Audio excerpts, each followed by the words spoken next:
किसी देश में एक राजा राज करता था। उसके लिए पैसा ही सब कुछ था। वह सोचता था कि पैसे के बल पर दुनिया के सब कामकाज चलते हैं। तावे की मेख तमाशा देख, कहावत झूठ नहीं है। मेरे पास अटूट धन है, इसीलिए मैं इतने बड़े देश पर राज करता हूँ। लोग मेरे सामने हाथ जोड़े खड़े रहते हैं। चाहूं तो अभी रुपयों की सड़क तैयार करा दूं। आसमान में सिर उठाए खड़े इन पहाड़ों को खुदवा कर फिकवा दूं। पैसे के बूते पर मेरे पास एक जबरदस्त फौज है। उसके द्वारा किसी भी देश को क्षण भर में कुचल सकता हूँ। वह सबसे यही कहता था कि संसार में धर्म, कर्म, स्त्री, पुरुष, मित्र, सखा सब पैसा ही है। राजा सिर से पैर तक पैसे के मद में डूबा था, परंतु उसकी रानी बड़ी बुद्धिमती थी। वह पैसे को तुच्छ और बुद्धि को श्रेष्ठ समझती थी। रानी की चतुराई के कारण राज्य का सब कामकाज ठीक रीत से चलता था। उसका कहना था कि दुनिया पैसे के बूते उतनी नहीं चलती जितनी बुद्धि के बूते पर, लेकिन राजा के सामने साफ बात कहने में संकोच करती थी।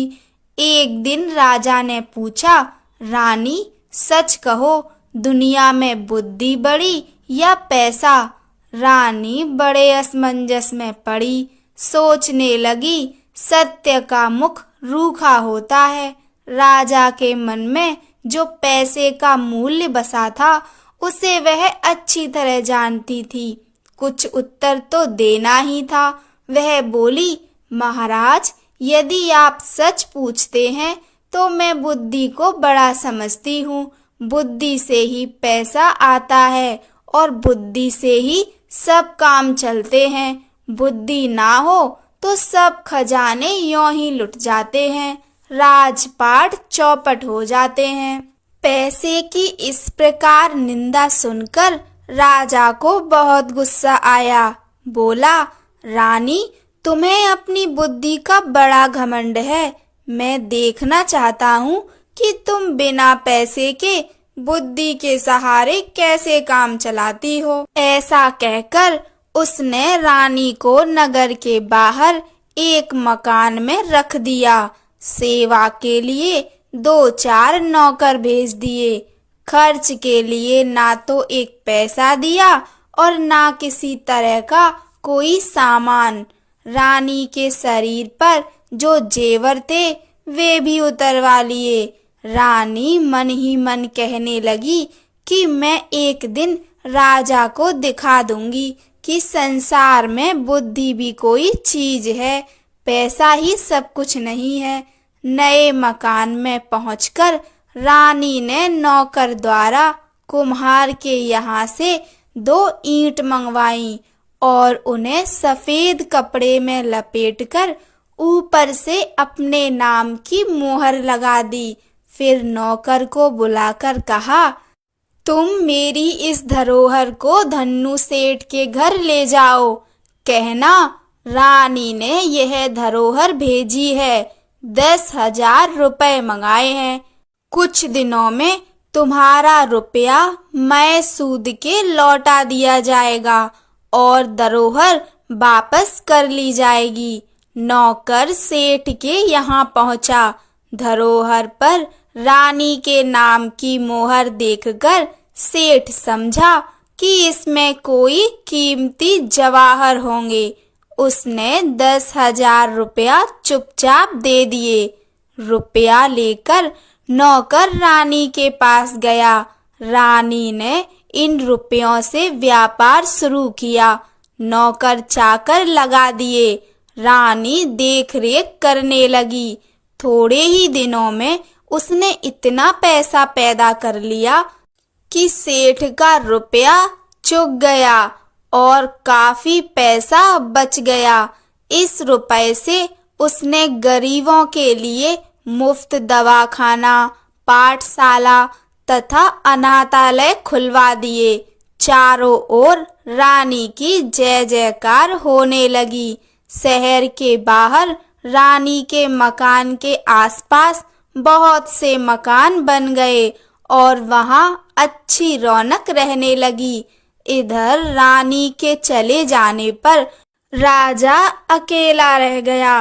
रानी थी तब वह मौके के कामों को संभाले रहती थी। राजकाज में उचित सलाह देती थी। धूर्तों की दाल उसके सामने नहीं गलने पाती थी। अब उसके चले जाने पर धूर्तों की बनाई। धूर्त लोग आ आकर राजा को लूटने लगे। अंधेर गर्दी बढ़ गई। नतीजा यह हुआ कि थोड़े ही दिनों में खजाना खाली हो गया। स्वार्थी कर्मचारी राज्य की सब आमदनी हड़प जाते थे। अब नौकरों का वेतन चुकाना कठिन हो गया। राज्य की ऐसी दशा देख राजा घबरा गया। वह अपना मन बहलाने के लिए राजकाज मंत्रियों को सौंपकर देशाटन के लिए निकल पड़ा। जाते समय नगर के बाहर ही उसे कुछ ठग मिले। उनमें से एक काना आदमी राजा के पास आकर बोला, महाराज, मेरी आंख आपके यहाँ 2000 में गिरवी रखी थी। वादा हो चुका है। अब आप अपने रुपए लेकर मेरी आंख मुझे वापस कीजिए। राजा बोला, भाई, मेरे पास किसी की आंख वांख नहीं है। तुम मंत्री के पास जाकर पूछो।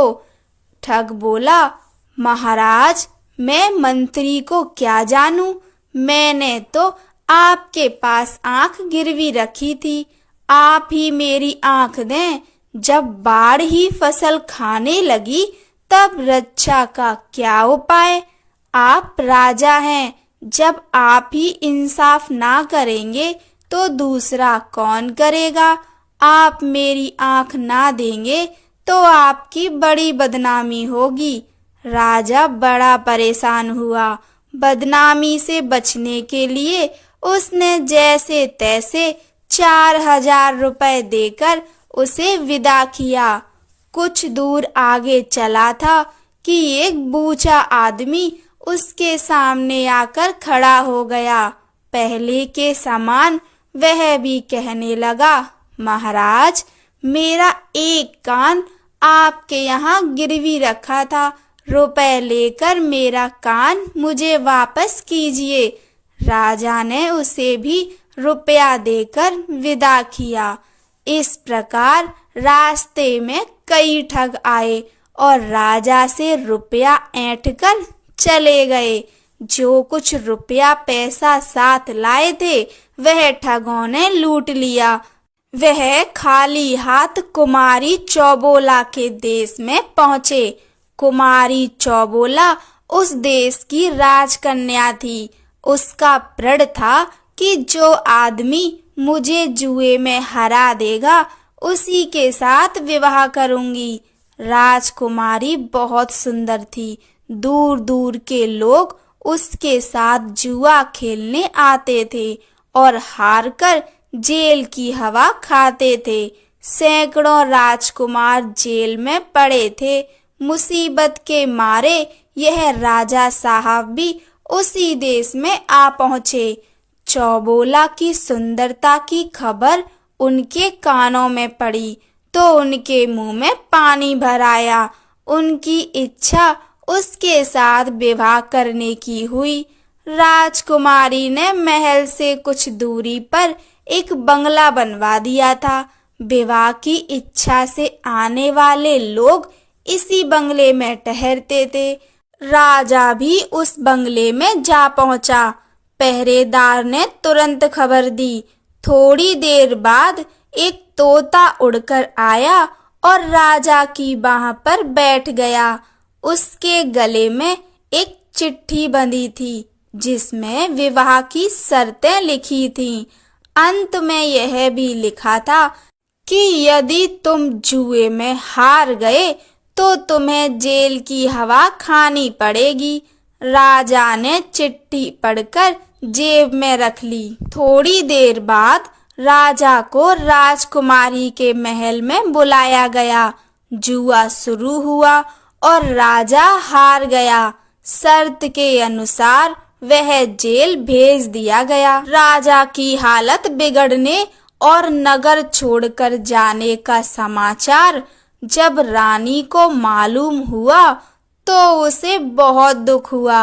राजा का पता लगाने वह भी परदेश को निकली। कुछ ही दूर चली थी कि वही पुराने ठग फिर आ गए। सबसे पहले वही काना आया। कहने लगा, रानी साहब, आपके पास मेरी आंख 2000 में गिरवी रखी थी। आप अपना रुपया लेकर मेरी आंख वापस दीजिए। रानी बोली, बहुत ठीक, मेरे पास बहुत से लोगों की आंखें गिरवी रखी हैं, उन्हीं में तुम्हारी भी होगी। एक काम करो, तुम अपनी दूसरी आंख निकालकर मुझे दो। उसके तौल की जो आंख होगी वह तुम्हें दे दी जाएगी। रानी का जवाब सुनकर ठग की नानी मर गई। वह बहुत घबराया। रानी बोली, देर मत करो, दूसरी आंख जल्दी निकालो, उसी के तौल की आंख दे दी जाएगी। ठग हाथ पैर जोड़कर माफी मांगने लगा। बोला, सरकार, मुझे आंख वांख कुछ नहीं चाहिए, मुझे जाने की आज्ञा दीजिए। रानी बोली, नहीं, मैं किसी की धरोहर अपने पास रखना उचित नहीं समझती। तुम जल्दी अपनी आंख निकालकर मुझे दो, नहीं तो सिपाहियों से कहकर निकलवा लूंगी। अंत में ठग ने विनती करके 4000 रुपया देकर अपनी जान बचाई। यही हाल बूचे का हुआ। जब उसने देखा कि रानी का नौकर दूसरा कान काटने ही वाला है तो उसने भी 4000 रुपया देकर रानी से अपना पिंड छुड़ाया। ठगों से निपटकर रानी आगे बढ़ी और पता लगाते लगाते कुमारी चौबोला के देश में जा पहुंची। राजा के जेल जाने का समाचार सुनकर उसे दुख हुआ। अब वह राजा को जेल से छुड़ाने का उपाय सोचने लगी। उसने पता लगाया कि रानी चौबोला किस प्रकार जुआ खेलती है। सारा भेद समझकर उसने पुरुष का भेष बनाया और बंगले पर जा पहुंची। पहरेदार ने खबर दी। थोड़ी देर में तोता उड़कर आया। रानी ने उसके गले से चिट्ठी खोलकर पढ़ी। कुछ समय बाद बुलावा आया। रानी पुरुषज्ञ वेश में कुमारी चौबोला के महल में पहुंची। इन्हें देखकर चौबोला का मन ना जाने क्यों गिरने लगा। उसे ऐसा मालूम होने लगा कि मैं इस राजकुमार को जीत ना सकूंगी। खेलने के लिए चौसर डाली गई। कुमारी चौसर खेलते समय बिल्ली के सिर पर दीपक रखती थी। बिल्ली को इस प्रकार सिखाया गया था कि कुमारी का दांव जब ठीक नहीं पड़ता था और उसे मालूम होता था कि वह हार रही है, तब वह बिल्ली के सिर हिलाने से दीपक की ज्योति डगमगाने लगती थी। इसी बीच वह अपना पासा बदल देती थी। रानी यह बात पहले ही सुन चुकी थी। बिल्ली का ध्यान आकर्षित करने के लिए उसने एक चूहा पाल लिया था और उसे अपने कुर्ते की बाह में छिपा रखा था। चौसर का खेल खेले जाने लगा। खेलते खेलते कुमारी जब हारने लगी तब उसने बिल्ली को इशारा किया। रानी तो पहले से ही सजग थी। इसके पहले ही उसने अपनी आस्तीन से चूहा निकालकर बाहर कर लिया। बिल्ली की निगाह अपने शिकार पर जम गई। राजकुमारी के इशारे का उस पर कोई असर नहीं हुआ। राजकुमारी के बार बार इशारा देने पर भी बिल्ली टस से मस ना हुई। निदान राजकुमारी हार गई। तुरंत सारे नगर में खबर फैल गई। राजकुमारी के विवाह की तैयारियां होने लगीं। रानी बोली, विवाह तो शर्त पूरी होते ही हो गया। रहा भांवरे पड़ने का दस्तूर, वह घर चलकर कर लिया जाएगा। वहीं से धूमधाम के साथ शादी की जाएगी। चौबोला राजी हो गई। पुरुष वेशधारी रानी बोली, एक बात और है, यहाँ से चलने से पहले उन सब लोगों को जिन्हें जेल में डाल रखा है छोड़ दो। लेकिन पहले एक बार उन सबको मेरे सामने बुलाओ। कैदी सामने लाए गए। हर एक कैदी की नाक छेदकर कौड़ी पहनाई गई थी। सबके हाथ में कोलू हाँकने की हकनी और गले में चमड़े का खलीता पड़ा था। इस खलीते में उनके खाने के लिए थाली रखी जाती थी। खलीते पर हर कैदी का नाम दर्ज था। इन्हीं कैदियों के बीच रानी के पति राजा साहब भी थे। रानी ने जब उनकी दशा देखी तो उसका जी भर आया। उसने अपने मन के भाव को तुरंत छिपा लिया। सब कैदियों की नाक से कौड़ी निकाली गई। नाई बुलाकर हजामत बनवाई गई। अच्छे कपड़े पहनाकर उत्तम भोजन करा के उनको छुट्टी दे दी गई। राजा ने राजकुमार की जय बोलकर सीधी घर की राह पकड़ी। दूसरे दिन सवेरे रानी राजकुमारी चौबोला को विदा कराकर हाथी, घोड़े, दास, दासी और धन दहेज के साथ अपने नगर को चली। रानी पुरुष वेश में घोड़े पर बैठी आगे आगे चल रही थी। पीछे पीछे चौबोला की पालकी चल रही थी। कुछ दिन में वह अपने नगर में आ पहुंची और नगर के बाहर अपने बंगले में ठहर गई। राजा जब लौटकर अपने नगर में आए तो देखते क्या हैं कि रानी के मकान के पास औषधालय, पाठशाला, अनाथालय आदि कई इमारतें बनी हैं। देखकर राजा अचंभे में आ गया। सोचने लगा, रानी को मैंने एक पैसा तो दिया नहीं था, उसने ये लाखों की इमारतें कैसे बनवा ली। पैसे का महत्व उसकी नजरों में अभी तक वैसा ही बना हुआ था। संध्या समय उसने रानी को बुलवाया। पूछा, कहो रानी, अब भी तुम्हारी समझ में नहीं आया कि बुद्धि बड़ी होती है या पैसा? रानी कुछ नहीं बोली। चुपचाप उसने राजा के नाक की कौड़ी, खलीता, हंकन और खली का टुकड़ा सामने रख दिया। राजा विस्मित होकर रह गया। सोचने लगा, ये चीजें इसे कहाँ से मिली। इतने में रानी कुमारी चौबोला को बुलाकर उनके सामने खड़ा कर दिया। अब राजा की आंखें खुली। वह समझ गए कि चौबोला की कैद से छुड़ाने वाला राजकुमार और कोई नहीं, उसकी बुद्धिमती रानी ही थी। राजा ने लज्जित होकर सिर नीचा कर लिया।